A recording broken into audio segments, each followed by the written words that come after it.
제 결혼 이야기 그리고 지금 이야기를 해볼까 해요.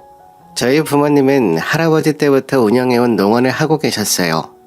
남부터 다양한 수경식물을 재배하고 60년간 해오셨고 저희 아빠는 정말 식물을 사랑하셨어요.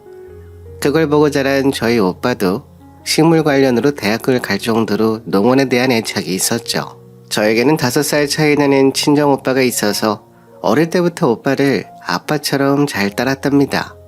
오빠도 여동생이라고 귀하게 여기고 착한 오빠는 3대째 내려오는 농원을 물려받길 원했어요. 오빠는 농경과를 진학해서 일도 배우고 농원도 잘 이끌어 나가고 싶어 했고 부모님도 그런 오빠를 자랑스러워 하셨죠. 저에게도 잘 대해주는 착한 오빠였고 그때 사고가 있기 전까진 저에게 가장 소중한 사람이 바로 오빠였어요. 저도 어릴 때는 농원 일을 도왔으나 나랑은 잘 맞지 않는다 생각했고 저는 제 길을 찾아서 대학 졸업 후 작은 학원에서 학원 강사로 일을 했습니다. 오빠가 당연히 농원에 물려받는다고 생각했어요. 저랑 신랑은 소개팅으로 만나서 결혼을 했어요. 신랑은 대기업은 아니지만 나름 알아주는 중소기업을 다니는 5년차 직장인이었어요. 잘생긴 얼굴은 아니지만 호감상의 얼굴에 늘 웃는 사람이고 자신감이 가득한 사람이었어요. 신랑은 같은 학원 선생님이 소개해줬고 신랑은 첫눈에 반해서 1년 동안 나를 따라다녔어요. 그러다가 마음을 열고 1년간의 연애 후 결혼을 했습니다. 요즘은 다들 30대가 넘어서 결혼하는데 저는 뭐가 그리 급했는지 20대 중반에 결혼을 준비했죠. 지금 생각해보면 저는 너무 어린 나이에 결혼을 결정한 것 같아요.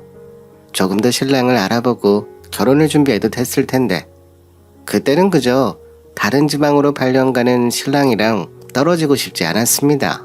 아직 어린 나이였지만 그때는 신랑이랑 하루라도 빨리 결혼하고 싶어서 결혼을 진행했어요. 저는 결혼하고 신랑을 따라 경기도 지방에 이사를 오면서 직장은 간뒀어요.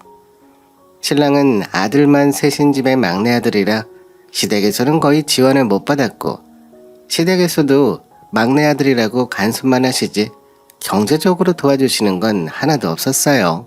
시어머니는 첫째 아들, 둘째 아들 결혼할 때도 1,000만 원 보태줬으니 막내 아들도 1,000만 원 보태주신다면서 1,000만 원 보태주신 게 전부였어요. 나중에 형님들에게 여쭤보니 저희 시어머니는 절대 자식들에게 죽기 전까지 재산을 나눠주지 않을 거라고 말씀하셨다고 하더라고요. 저희 신혼집은 정말 저희가 번 돈으로 조그마한 빌라 전세를 얻어서 시작했죠. 그때 결혼할 때도 친정오빠가 많이 도와줬어요. 결혼하면 행복하게 잘 살아야 돼. 우리 동생이 알아서 잘하겠지만 언제나 너의 행복을 최우선으로 생각하렴. 20대 중반에 결혼하는 동생에게 오빠는 모은 돈을 다 주는 오빠였죠. 신랑이 결혼할 때 친정오빠가 4천만 원을 준 이후로 친정오빠에겐 매우 잘했고 친정오빠도 저희 신랑을 동생처럼 대했습니다. 그래서인지 신랑이랑 사이도 매우 좋았어요. 오빠랑 신랑이 사이가 좋아서 저도 가족으로 뭉쳐서 다행이라고 생각할 정도였죠. 오빠도 새로 생긴 남동생이라고 할 정도로 신랑을 마음에 들어 했고요. 신랑도 자기네 형들이랑 달리 자신을 아껴주고 취미도 비슷한 저희 오빠랑 정말 잘 지냈어요. 두 사람은 저희 아빠 모시고 등산도 가고 낚시도 가고 정말 잘 지냈습니다.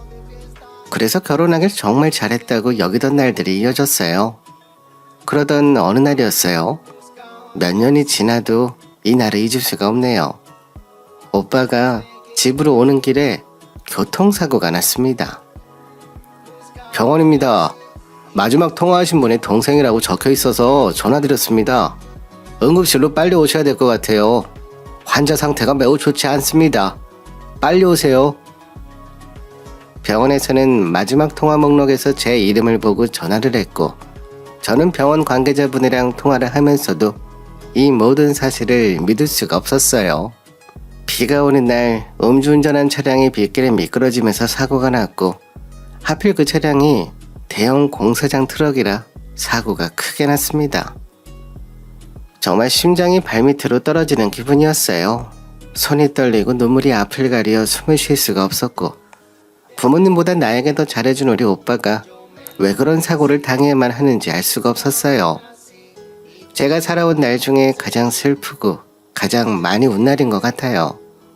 제가 정신을 못 차리고 쓰러지자 신랑은 저에게 여보, 정신 차려. 당신이 이제 부모님이라도 챙겨야지. 이렇게 무너지면 어떡해. 우리 아들을 생각해서라도 정신줄 잡고 있어. 이렇게 정신 놓고 살면 어떡하니? 형님이 당신이 이렇게 무너지는 거 바라실 것 같아? 오빠 생각해서라도 당신이 이겨내야지. 저에게는 저만 바라보는 5살 아들이 있었고 자식을 잃은 부모님을 챙겨야 했어요. 신랑 말대로 제가 무너져서 마냥 슬퍼하고만 있을 수가 없었어요. 친정 부모님도 저도 믿을 수가 없는 일이 일어나서 상을 치르는 내내 정말 정신을 차릴 수가 없었죠. 친정 부모님은 농원을 유지하지 못할 정도로 정신줄을 놓으셨고 엄마가 쓰러지셔서 저라도 친정에 있어야 했어요. 엄마는 정말 너무 충격을 받으셔서 말도 하지 않으셨어요. 오빠에 이어 엄마까지 잘못될까봐 너무 무서웠고 나라도 엄마 옆에서 엄마를 보필해야겠다는 생각이 들었어요. 여보, 엄마가 쓰러지셔서 내가 친정에 당분간 가 있어야 할 것 같아. 당신도 봐서 알겠지만 우리 엄마가 말도 못하실 만큼 충격이 크셔서 미안해. 나 친정에서 엄마 옆에 있다가 올게. 그래, 장인 장모님이 얼마나 힘드시겠어. 가서 우리 아들 보시면서 마음 단단히 하셔야지. 나는 어차피 지금 혼자 있어도 괜찮아. 지금은 당신도 장인 장모님도 마음을 다스릴 시간이 필요한 것 같아. 나 신경 쓰지 말고 친정에 가 있어. 이해해줘서 너무 고마워. 지금 엄마 옆에 나라도 없으면 정말 큰일 날 것 같아. 고마워 신랑. 2달간 친정에서 부모님 마음 추스리는데 도와드렸어요. 그 사이 신랑은 친정에 주말마다 내려와서 잘 챙겼어요. 그런 신랑 덕분에 부모님도 농원 일을 다시 시작할 수 있었죠. 오빠가 죽고 나서 신랑이 정말 저희 부모님께 잘했습니다. 장인 장모님, 제가 이제 이 집안의 아들이 되겠습니다. 어서 마음 추스리시고 저희 아들 보면서 힘내세요. 저희 와이프도 걱정이 많습니다. 저희가 자주 내려올게요. 신랑의 이런 모습에 고마웠습니다. 농원 일도 도와주고 오빠처럼 아빠의 술 친구도 되어주고 우리 친정에 진심으로 잘해주는 것 같아서 나도 신랑에게 더 잘해야겠다 생각을 했어요. 그때도 시어머니는 제가 친정에 가 있는 걸로 구박을 하셨어요. 시어머니도 자식을 키우는 부모인데 저희 부모님 마음을 조금만 헤아려 주셨으면 이런 걸로 구박할 일이 아닌데 시어머니는 우리 아들 일하고 와서 집에 혼자 있으면 얼마나 외롭겠니? 일주일 정도 있었으면 부모님도 이제 마음 추스르시고 일어나셔야지. 언제까지 친정에 있을 거야. 너도 적당히 정신 차리고 제자리로 돌아오렴. 이러셨습니다. 정말 저런 말을 저한테 하실 수가 있는지 아무리 죽은 사람은 잊어야 한다지만 저에게는 누구보다 소중한 오빠였는데 말이죠. 신랑은 저에게 더 오래 친정에 있어도 된다고 했어요. 시어머니가 저를 구박해도 신랑이 이렇게 제 편이 되어주었기에 친정에서 마음 편히 있을 수 있었어요. 자기는 야근도 많아서 저녁도 회사에서 먹고 올 때가 많으니 걱정하지 말라고 말이죠. 신랑 회사는 정말 야근이 많은 회사였어요. 신랑은 늘 야근에 힘들어했고요. 제가 없는 2달 사이에 신랑은 회사 일이 너무 힘들다고 저에게 자주 이야기를 했어요. 그래서 신랑 일이 힘든가 보다 생각만 했지 신랑이 사업을 하고 싶어 한다는 건 생각도 못했습니다. 신랑은 그 사이 직장을 다니다가 그만두고 사업을 시작하려고 친구들을 만나고 다녔어요. 사실 저는 그것도 마음에 들지 않았습니다. 친구들이 말만 믿고 사업을 시작한다는 게 너무 위험해 보였어요. 저희 부부 2사람만의 문제가 아니라 아이도 있으니 신랑이 안정적으로 직장을 다니기를 원했어요. 여보, 아무리 승진이 안 되더라도 나는 당신이 계속 직장 다녔으면 좋겠어. 우리도 한 번은 잘 살아봐야지. 아이도 커가는데 친구가 한 프랜차이즈 초기 비용도 퇴직금으로 해결할 수 있을 것 같고 나도 직장 생활보다는 장사가 더 소질 있는 것 같아. 나 정말 잘할 자신 있어. 회사에서는 더 이상 희망이 보이지 않아. 신랑은 친구가 퇴직하고 차린 치킨집을 본인도 우리 동네에 하면 잘할 자신이 있다고 한 달 내내 퇴직하고 싶다고 말을 했고 저는 결국 신랑 손을 들어줬어요. 저는 정말 반대했거든요. 장사라는 게 얼마나 어려운지 잘 알고 있었어요. 신랑이 승진이 누락되고 매번 야근에 힘들어하긴 했지만 그래도 정직원으로 회사를 다니는 게 낫다 생각했는데 신랑은 회사에 미련이 없더라고요. 근데 그렇게 시작한 치킨집은 딱 1년을 하고 망했습니다. 시어머니도 멀쩡하게 직장 다니다가 사업한다 했을 때 말리셨어요. 아들, 지금 직장 중견기업이고 나름 전망도 좋은 회사라고 들어갈 때 힘들게 들어갔잖아. 직장 생활이 다들 힘들지. 그래도 내 가게 생기면 더 힘들어. 유지하는 것도 그렇고 계속 직장 다녔으면 좋겠어. 엄마 말 좀 들어줘. 하지만 신랑은 친구도 하는데 월 수입이 900이 넘는다고 호기롭게 시작했고 친구는 잘 되었지만 신랑은 망했죠. 아니, 친구가 진짜 잘 되는데 우리 가게는 왜 이러지? 역시 아파트 역세권에서 했어야 돼. 우리 동네가 사람들이 못 살아서 잘 안 된 것 같아. 진짜 억울하네. 여보, 이제 사업 한번 해봤으니까 제발 회사 다니자. 나도 취업 알아볼게. 사업한다고 고생만 하고 빚만 생기고 이게 뭐야. 여보, 나 한 번만 더 믿어줘. 나 진짜 장사 잘할 수 있어. 당신도 내가 얼마나 부지런히 일했는지 알잖아. 나 진짜 한다면 하는 사람이야. 정말 잘할 수 있어. 어? 신랑은 한 번의 실패를 딛고 다시 새로운 사업을 물색했습니다. 정말 잘할 수 있다고 저한테 사정사정했어요. 그런 신랑의 모습에 저는 또 넘어갔어요. 지금 생각해보면 이때 사업을 말렸어야 했어요. 신랑은 친정부모님에게 돈을 빌리기 원했고 저는 딱 잘라서 싫다고 했습니다. 신랑은 조금 아쉬워했지만 본인 이름으로 하는 사업장이니 본인이 잘할 수 있다고 믿었고 그 다음 사업 아이템을 찾아다녔어요. 신랑의 두 번째 사업으로는 카페를 차렸습니다.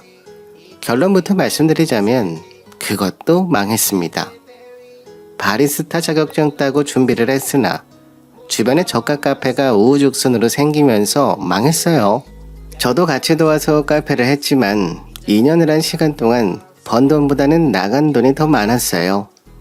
아이 키우면서 열심히 아르바이트생도 고용하지 않고 부부가 열심히 일했지만 장사로 성공하는 거는 생각보다 훨씬 더 어려웠습니다.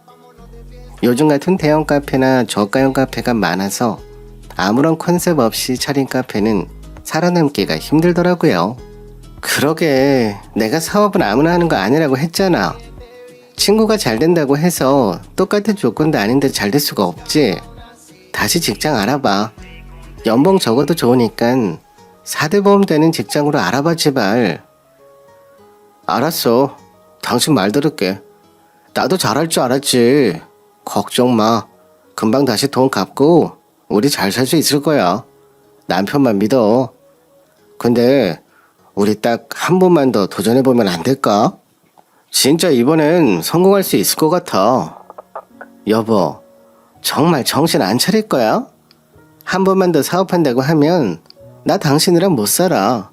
이혼이야, 이혼. 알겠어?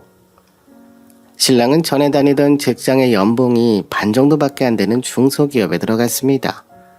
그것도 직장 다니지 않으면 이혼하겠다고 제가 큰 소리를 쳤고 그제서야 사업의 꿈을 접고 신랑은 조그만 기업에 취업을 한 거였어요. 처음에는 저희 부모님 저희가 사업이 망한 걸 알고 도와주시겠다고 하셨어요. 사위가 볼 때마다 너무 기가 죽어 있는 것 같아. 열심히 했는데 안 되는 걸 어떡하니? 이번엔 농원 비닐하우스 하나 처분하고 빚 갚을 수 있도록 엄마 아빠가 조금 도와줄 생각이야. 아빠, 그러지 마. 할아버지 때부터 해온 농원을 나 때문에 팔지 마. 지금 안 되는 것도 아니고 엄마한테 빌린 돈도 못 갚았는데, 그리고 지금 빚 갚아주면 이 사람도 사업한다고 할 거야. 그건 절대 안 돼.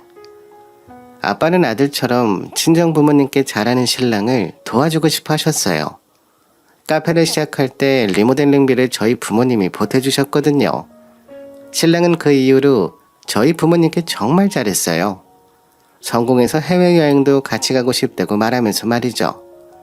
남들도 이 집은 사위가 정말 아들처럼 살갑게 자라네 라고 말할 정도였어요. 그런 사위를 기살려주고 싶었고 하나 남은 딸이 잘 살길 바라셨어요. 하지만 카페마저도 실패하자 저희 부모님도 저희 부부를 안쓰러워하셨고 빚 때문에 힘들어한다는 걸 아셔서 집을 갚을 수 있게 농원의 일부를 파시려고 하셨어요. 하지만 저는 신랑이 지금 이 돈을 받으면 또 회사를 안 다니고 사업하겠다고 여기저기 다니게 너무 눈에 보였어요. 저는 신랑이 정신 차리길 바랬습니다. 너무 자신감이 가득한 신랑이라 이번에 부모님이 도와주시면 더 큰 빚을 지게 될 거라고 생각했어요. 두 번의 사업 실패로 빚만 5억이 들었어요. 정말 속상하더라고요. 가만히 직장 다니고 있었으면 빚은 생기지 않았을 텐데 말이죠. 신랑이 사업을 망하면서 좋은 점은 하나도 없었지만 딱 하나 좋은 게 있었어요. 바로 시어머니 잔소리, 그리고 저에게 간섭하는 게 줄었습니다. 아니, 없어졌다고 하는 게 맞는 말인 것 같네요. 시어머니는 제가 시집 왔을 때부터 저에게 시집살이를 시키셨어요. 일주일에 한 번은 안부 전화해야지. 매번 찾아오지도 않으면서 그런 것도 안 하니? 요즘 맞벌이를 하는데 넌 왜 안 하냐? 그렇게 구박도 하셨어요. 거기에 우리 아들이 힘드니 직장 다녀오면 육아는 시키지 말고 집에서 네가 노니 혼자서 해라 라고 말씀하시는 분이었어요. 하지만 연이은 남편의 사업 실패로 우리에게 관심도 두지 않으시더라고요. 신랑이 두 번째 카페를 할 때 시어머니한테 돈을 빌려달라 했고 시어머니는 신랑한테 2천만 원이라는 현금을 몰래 해주셨어요. 그런데 아들이 그조차 망해버리니 아예 연락조차 받지 않으시더라고요. 신랑의 형제들도 마찬가지였습니다. 그 누구도 저희 부부에게 관심을 갖지 않았어요. 혹여나 막내 동생이 돈 빌려달라 할까봐 저희가 시댁에 갈 때는 형들은 자리를 피하기 바빴어요. 특히 두 번째 사업이 망하고 나자 형들은 아예 신랑 전화도 받지 않았습니다. 솔직히 너무한다 생각도 했어요. 어려울 때 손 내밀어주길 바란 것도 아닌데 신랑이 또 사업한다고 돈 빌려달라 할까봐 전화도 받지 않고 찾아가도 대면대면하게 대하는 시댁 식구들을 보니 정이 떨어졌어요. 그건 신랑도 마찬가지였죠. 특히 시어머니는 저에게 일절 잔소리도 하지 않고 제가 연락을 하든 안 하든 관심이 없으셨어요. 오히려 제가 이 사람이 또 사업하자고 해서 제가 미치겠어요. 빚을 어떻게 갚으려고 그러는지 이번 달도 카드값 저희 부모님이 내주셨어요. 정말 힘들어요.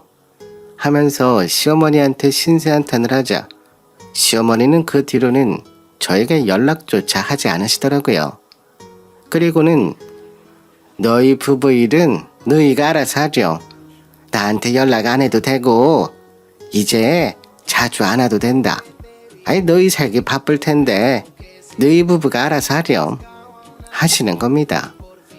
신랑은 시어머니의 그런 모습에 우리 엄마 너무하지 않어? 아니 내가 이번에는 진짜 성공할 수 있다고 2억만 대출해달라고 했는데 안 해주시더라.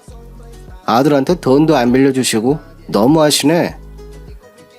여보 제발 정신 좀 차려. 어서 빚 갚고 우리도 집 사야지. 아니 부모니까 엄마 아들 좀 도와줄 수 있지. 그리고 이번에 정말 잘할 자신이 있단 말이야. 당신도 그렇고 엄마도 그렇고 나를 너무 안 믿어주는 것 같아. 진짜 시기가 안 좋아서 그렇지 나는 사업하면 잘할 사람이야. 신랑은 그 빚을 지고도 아직도 사업 타령을 했어요. 정말 철이 없다는 생각이 들었고 저라도 직장을 알아봐야 하나 생각하고 있었어요. 아이들 초등학교 들어갈 때까지는 제가 있으면서 아이를 케어해주고 싶었는데 신랑의 사업 실패로 더 이상 집에 있을 수가 없었어요. 저는 늘 어떡하지 하면서 걱정을 했는데 신랑은 늘 어디 믿는 구석이 있는 것처럼 굴었습니다. 여보, 걱정하지 마. 다 어떻게든 해결되게 되어 있어. 그냥 마음 좀 편하게 살면 안 돼? 내 사주에 처복이랑 돈복은 있다고 했어. 당신도 있고 아들도 있고 다 괜찮아. 남편만 믿고 살아. 이런 말을 정말 자주 했습니다. 이때까지는 그저 신랑의 성격이라고 생각했어요. 원래 넉살도 좋은 사람이었고 낙천적인 사람이라서 다시 사업하면 자신은 무조건 성공한다고 믿는 사람이었기에 정말 신랑 성격이 그런 줄만 알았죠. 신랑은 주말마다 친정에 가자고 했습니다. 물론 엄마가 사위 오면 정말 잘해주셨어요. 늘 사위가 좋아하는 음식을 해주시고 사위 건강 상할까봐 보약도 지어주신 분이 저희 부모님이세요. 사업이 망하고 자기 부모들도 형제들도 다 자기를 외면하는데 친정 부모님은 오히려 사위가 사업이 망해서 얼굴이 반